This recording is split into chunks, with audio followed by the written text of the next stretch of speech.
Mantan pejabat Ditjen Pajak, Rafael Alun Trisambodo divonis dengan pidana penjara selama 14 tahun dan denda sebesar Rp500 juta subsidiar 3 bulan kurungan. Majelis Hakim Pengadilan Tindak Pidana Korupsi pada Pengadilan Negeri Jakarta Pusat menyatakan Rafael terbukti bersalah melakukan tindak pidana korupsi berupa menerima gratifikasi dan tindak pidana pencucian uang atau TPPU. Menjatuhkan terhadap terdakwa Rafael Alun dengan pidana penjara 14 tahun dan denda Rp500 juta.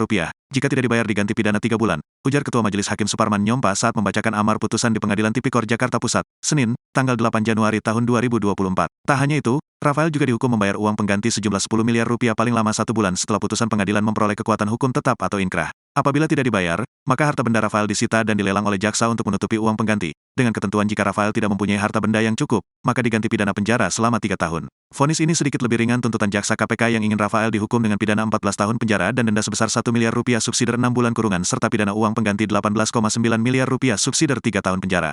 Dalam surat dakwaan jaksa KPK, Rafael disebut bersama-sama dengan istrinya Ernie Mae ke Torondek secara bertahap sejak tanggal 15 Mei tahun 2002 sampai dengan bulan Maret tahun 2013 setelah menerima gratifikasi berupa uang seluruhnya sejumlah Rp16,6 miliar.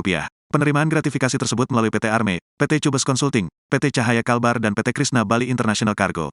Hal tersebut berhubungan dengan jabatan dan berlawanan dengan kewajiban atau tugas Rafael. Selain gratifikasi, Rafael bersama-sama Ernie juga didakwa melakukan TPPU dalam periode tahun 2003 sampai tahun 2010 sebesar Rp5,1 miliar dan penerimaan lain sejumlah Rp31,7 miliar.